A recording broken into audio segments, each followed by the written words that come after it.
friends, my name is Prashant Singh. Today we shall learn about rational numbers. तो आज हम rational numbers के बारे में सीखेंगे। आपको पता है अगर कोई भी नंबर जिसको हम p अपॉन क्यू की फॉर्म में लिख सकते हैं तो वो रेशनल नंबर कहलाता है। Any number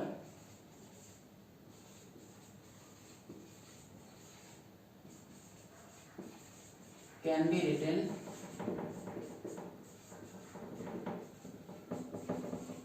in the form of p upon q where q not equals to 0। यानी कि किसी नंबर को हम p अपॉन क्यू की फॉर्म में लिखें और जहां पर ये नीचे है ना ये 0 नहीं होना चाहिए। जैसे 1/2, देखो अपॉन में कुछ ना कुछ तो है। 2/5, 3/9, 8/4, 6/11, ये सारे नंबर्स रेशनल नंबर होते हैं। अब एक प्रश्न और है आपसे, क्या 0 रेशनल होता है? सोचो, होता है? नहीं होता है। 0 रेशनल नंबर होता है। क्यों? क्योंकि 0 के अपॉन में हम 1 लिख सकते हैं, तो 0 भी रेशनल नंबर होता है। इसी तरह से 5, 3 all whole numbers is called rational numbers. यानी सारे नंबर जो भी होते हैं काउंटिंग वाले उन सबको हम रेशनल नंबर भी कहते हैं, क्योंकि सबके अपॉन में 1 लगा सकते हैं। अगर कोई नंबर 1 है और इसके अपॉन में 0 लगा हुआ है तो क्या रेशनल होगा? ये रेशनल नहीं होगा। क्यों? क्योंकि अपॉन में 0 लगा हुआ है और ये नॉट डिफाइन होगा। Is that clear? चलिए कुछ प्रॉपर्टीज की बात कर लेते हैं रेशनल नंबर की।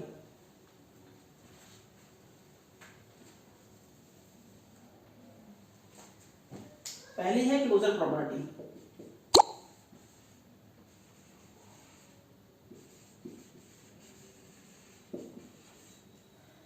क्लोजर प्रॉपर्टी में क्या होता है, अगर 2 रेशनल नंबर को हम ऐड करते हैं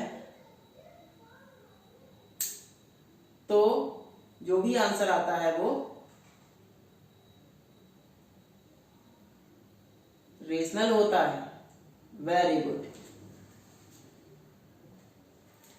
इसी तरह से देखिए, जैसे सपोज 2/4 है और 1/4 है, ये भी रेशनल नंबर है, ये भी रेशनल नंबर है। इनको जब हम ऐड करेंगे तो ये 3/4 हो जाएगा।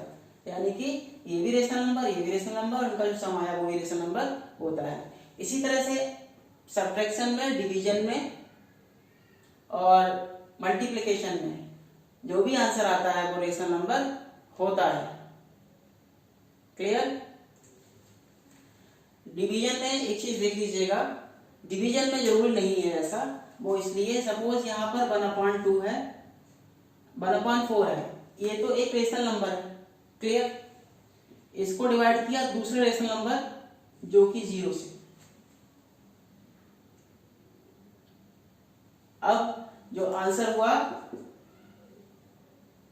क्या होगा? वो नॉट डिफाइंड। यानी कि डिवीजन में क्लोजर प्रॉपर्टी वर्क नहीं भी कर सकती है। ऐसा नहीं कि हमेशा वर्क करती हो, ठीक है ना? तो डिवीजन में क्लोजर प्रॉपर्टी वर्क कर भी सकती है और नहीं भी कर सकती है। अगर यहां 0 नहीं होना चाहिए, बस। समझ गए ना? ठीक है, ये बात हुई क्लोजर प्रॉपर्टी की। अब बात करते हैं commutative property.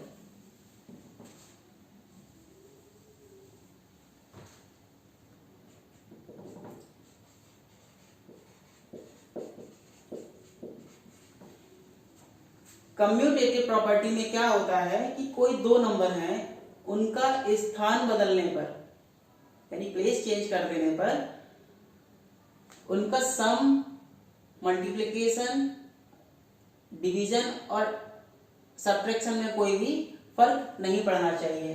Like that, suppose एक रेशनल नंबर 5 लिया, एक रेशनल नंबर हमने 2 लिया, इसको हम 2 + 5 लिख सकते हैं, कोई फर्क नहीं पड़ेगा। ठीक है? सब्ट्रैक्शन में 5 माइनस 2 इक्वल टू 2 माइनस 5 हम लिख सकते हैं क्या? बोलो, नहीं लिख सकते, क्योंकि यहां पर आएगा 3 और यहां पर आएगा -3 जो कि इक्वल नहीं होगा। तो कम्यूटेटिव प्रॉपर्टी सब्ट्रैक्शन में वर्क नहीं करती है, मल्टीप्लिकेशन में वर्क करती है। कैसे? सपोज अगर यहां पर मल्टीप्लाई होता तो 5 2 जा 10, 2 5 जा 10 आ जाता, और यहां पर डिवाइड सपोज कीजिए 5 डिवाइड बाय 2 और 2 डिवाइड बाय 5, यानी 5/2 और 2/5 तो वैसे इक्वल नहीं हुए भाई। देख लो, ये हुआ 5/2 और ये हुआ 2/5, क्या ये इक्वल है? नहीं है। तो हम कह सकते हैं कि रेशनल नंबर कम्यूटेटिव होते हैं एडिशन और मल्टीप्लिकेशन में, कम्यूटेटिव नहीं होते हैं किसमें किसमें? सब्ट्रैक्शन और डिवीजन में। गुड, अब आगे बढ़ते हैं।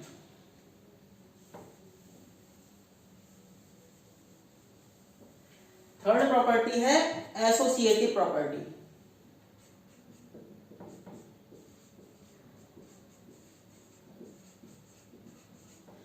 एसोसिएटिव प्रॉपर्टी में क्या होता है? कोई 3 रेशनल नंबर्स हैं, a plus B plus C, a plus B plus C, यहाँ ब्रैकेट यहाँ लगा हुआ है, यहाँ पर लगा हुआ है, यानी कि कोई दो नंबर को ऐड कर लो फिर तीसरे को ऐड करो तो डिफरेंस नहीं आना चाहिए। यहाँ भी कोई बहुत ही सिंपल सा एग्जांपल लेके आपको बता देते हैं।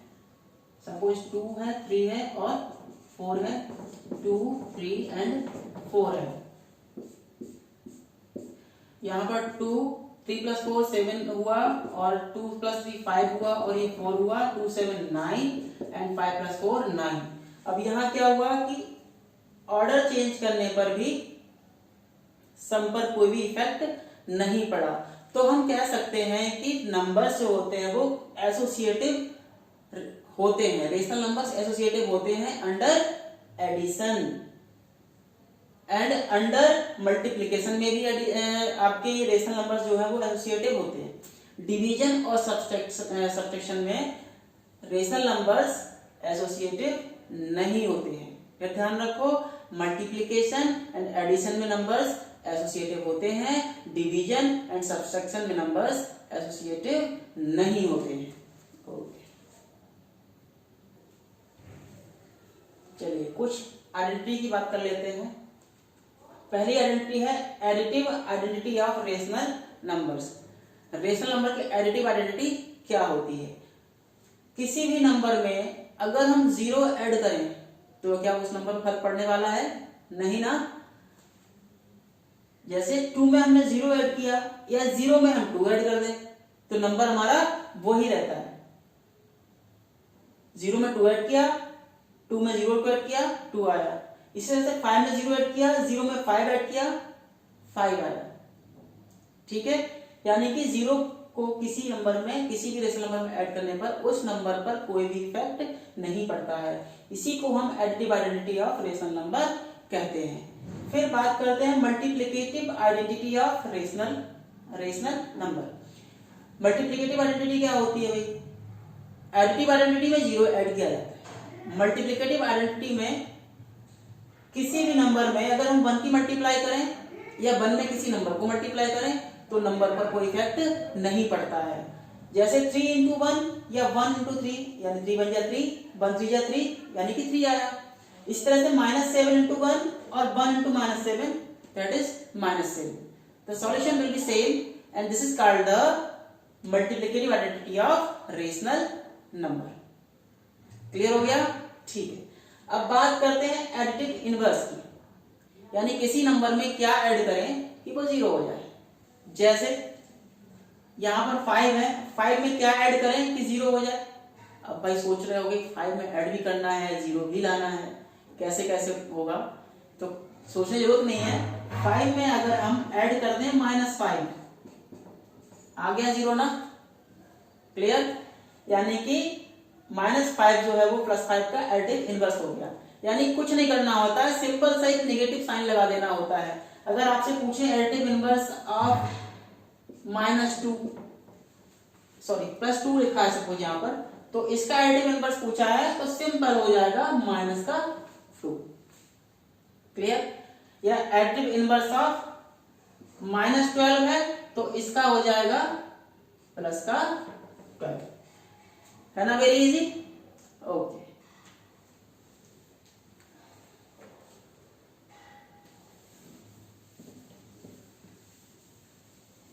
चलिए डिस्ट्रीब्यूटिव प्रॉपर्टी और बता देते हैं आपको।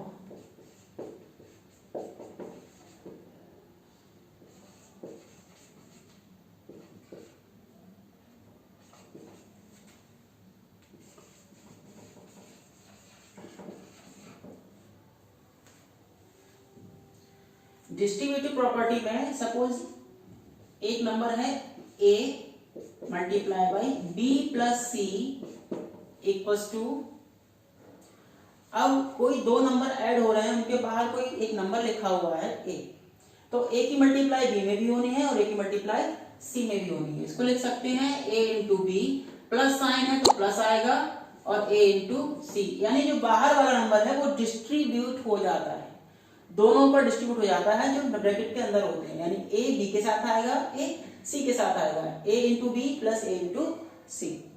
ठीक है ना? चलिए रेशनल नंबर की अब हम एक्सरसाइज करते हैं। पहला क्वेश्चन है आपकी बुक में, right the additive inverse of each of the following. In numbers का आपको एडिटिव इनवर्स देना है। पहला क्वेश्चन है -3/-7, तो यहाँ इस तरह से लिख के उसको सॉल्व करेंगे, एडिटिव इनवर्स ऑफ -3/-7। तो इसके लिए आपको क्या करना है, ये जो नंबर है इसको बिल्कुल ऐसे लिखिए, -3/-7, वो भी ब्रैकेट के अंदर। समझ में आया? और इसके बाहर क्या करना है, केवल एक माइनस साइन लगा देना है। अब ध्यान रखो माइनस साइन यहाँ कितनी बार आ रहे हैं, 1 2 3 टाइम्स आ रहे हैं। अगर 1 टाइम माइनस साइन होता है तो आंसर नेगेटिव होता है, 2 टाइम में प्लस, 3 टाइम में माइनस, 4 टाइम में प्लस, 5 टाइम में माइनस, 6 टाइम में प्लस। यानी ऑड टाइम अगर आता है तो वो नेगेटिव होगा और इवन टाइम आएगा वो पॉजिटिव होगा। तो यहाँ पे 1 2 3 टाइम्स माइनस आ रहा है, तो इसको हम लिख सकते हैं प्लस का माइनस का 3/7। 3 बार आया ना तो माइनस हो जाएगा, अगर 2 टाइम्स होता तो प्लस हो जाता है। ठीक है, सेकंड वाला भी कर लेते हैं इसी तरह से। एडिटिव इनवर्स ऑफ 4/-5 है, वही काम करना है, 4/-5 पूरा नंबर ऐसे लिखेंगे, बाहर माइनस साइन लगाएंगे। ठीक, अब क्या करेंगे, गिनेंगे कितनी बार माइनस साइन आया, 1 और 2, 2 टाइम माइनस साइन आया, इसका मतलब आंसर ये क्या होगा, क्या होगा, बिल्कुल सही, 2 बार है तो ये प्लस हो जाएगा, प्लस का 4/5। चलिए इसका थर्ड पार्ट और कर लेते हैं। ये एडिटिव इनवर्स ऑफ, ये स्टेटमेंट इस तरह से लिखना होगा आपको, additive inverse of that is 4/17। यहां भी 4/17 लिखेंगे और इसके पहले माइनस साइन लगा देंगे। अब एक बार है माइनस साइन तो इसको ऐसे लिखा रहने दो और यही सॉल्यूशन हो जाएगा। अब कुछ होमवर्क के क्वेश्चन आपको यहाँ पे लिख दे रहा हूं जिनका आपको एडिटिव इनवर्स पता करना है। एक है माइनस का 3/11, सेकंड है माइनस का 2/15, -2/15। चलिए एक और लिख देते हैं, थर्ड वाला -5/-11, यानी कि 3 पार्ट्स हमने दे रखे हैं। चलिए right the multiplicative inverse of each of the following. In number के मल्टीप्लिकेटिव इनवर्स पता करने हैं। ये क्वेश्चन नंबर 2 है आपका एक्सरसाइज 1.1 का। तो उसमें पहला पार्ट है a = -7/9, मल्टीप्लिकेटिव इनवर्स ऑफ -7/9। -7/9 का आपको मल्टीप्लिकेटिव इनवर्स निकालना है। क्या करना है इसके लिए, बहुत ही सिंपल है, रेसिप्रोकल का मतलब ही मल्टीप्लिकेटिव इनवर्स होता है। रेसिप्रोकल मींस इसका उल्टा कर देंगे, न्यूमरेटर डिनोमिनेटर की जगह पे आ जाएगा और डिन्यूमरेटर न्यूमरेटर जगह पे आ जाएगा, यानी कि -7/9 का हो जाएगा 9/-7।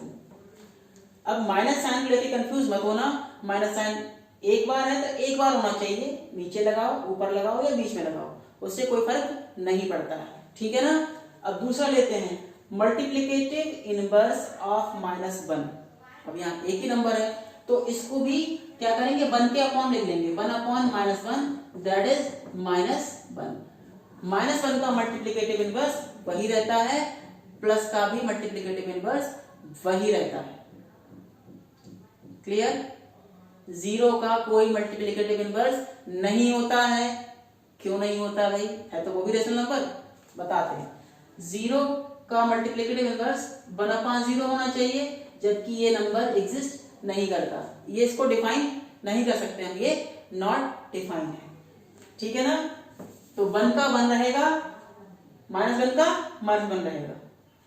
अगर क्वेश्चन आ जाए कि tell me about the positive number which multiplicative inverse is same, that is +1, या tell me about the negative number which multiplicative inverse is same, that is -1. Got it? Now part C, यहां पर 2 number दे रखे हैं तो इसको देख के confuse मत होना, पहले इसको हम सॉल्व कर लेंगे। जैसे -3/11 है और ये 1/5 है, इसको कैसे लिखेंगे, -3 बन जा -3, 11 5 जा 55। अब -3/55 आ गया ये, इसका हम मल्टीप्लिकेटिव इनवर्स लिखेंगे, यानी कि मल्टीप्लिकेटिव इनवर्स ऑफ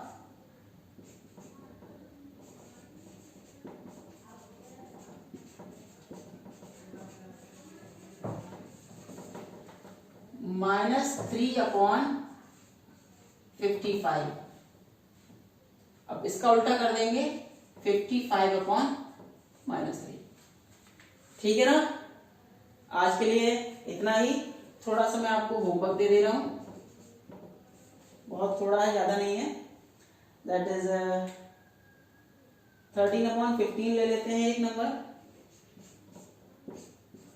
13/15 एक ले लेते हैं, 5/11 माइनस का, और एक नंबर और है 1/3 × 4/7, 1/3 × 4/7। ये क्वेश्चन आपकी बुक के क्वेश्चंस हैं जो मैंने आपको होमवर्क में किए। अगर कुछ समझ में नहीं आया हो तो इस वीडियो को दोबारा देख लीजिएगा, अगर फिर भी समझ में नहीं आया हो तो आप मुझे व्हाट्सएप करना, मेरा व्हाट्सएप नंबर ग्रुप में जुड़ा हुआ होगा, ठीक है। और इस चैनल को सब्सक्राइब जरूर कर लीजिएगा, जिससे कि समय समय पर आपको नोटिफिकेशन मिलते रहे, ठीक। Okay, thank you.